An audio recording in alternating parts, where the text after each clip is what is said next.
Assalamualaikum warahmatullahi wabarakatuh.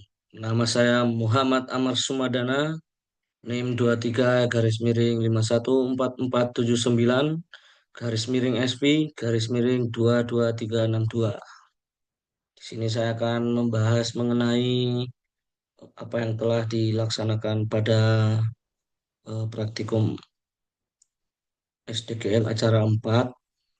Di sini kita melakukan segmentasi klasifikasi untuk area pertambangan. Oke, di sini untuk melakukan eh, proses klasifikasi ini yaitu semantic segmentation itu menggunakan eh, deep learning. Jadi di sini ada dua data, ada dua cakupan wilayah pertambangan yang digunakan yaitu eh, Edison dan Williamsburg.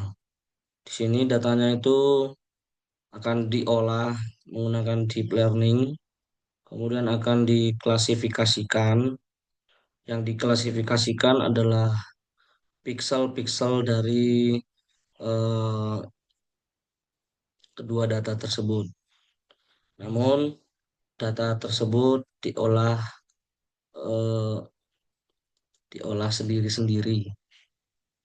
Jadi di sini yang perlu data yang diperlukan untuk pengolahan yaitu adalah data minus, quartz, dan topos. Ketiga data itu adalah satu paket untuk melakukan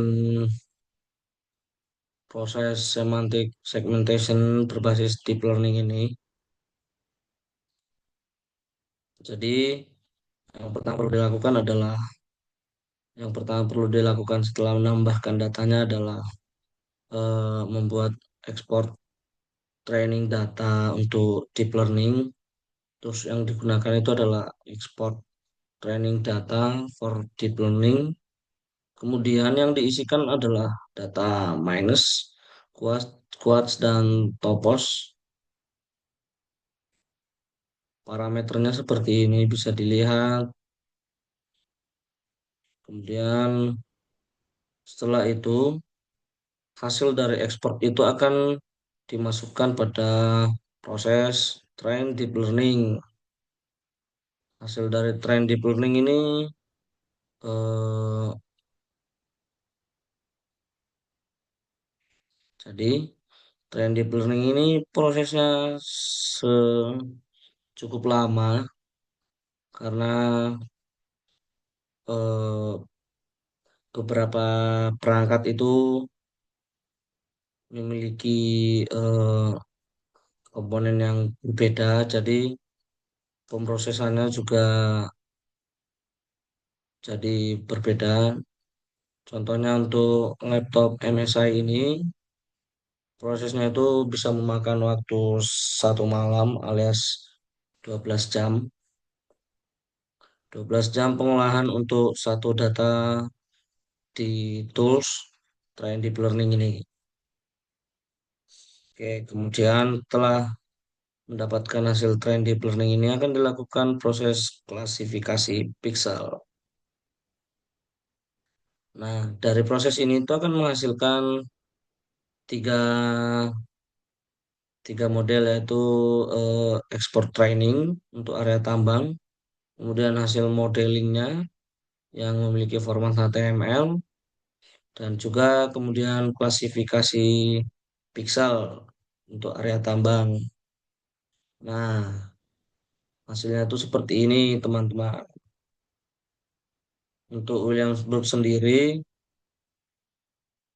area tambangnya ini meliputi eh, keseluruhan data, bisa dilihat di sini, data yang eh, data awal itu setelah diklasifikasi menghasilkan output seperti pada di layar ini. Kemudian selanjutnya untuk data yang kedua juga hampir sama. Namun di sini kalau kita lihat data cakupan untuk area tambang juga kena semua, tapi wilayah cakupan untuk area ini tuh tidak sebanyak seperti data yang di awal. Oke, kemudian ada beberapa kendala yang dihadapi ketika proses ini. Kendala yang paling utama adalah device yang digunakan, karena device yang saya gunakan di sini tuh tidak bisa dilakukan secara cepat dan memang prosesnya itu sangat-sangat lama. Mungkin itu saja yang bisa saya sampaikan di pembahasan ini. Sekian. Assalamualaikum warahmatullahi wabarakatuh.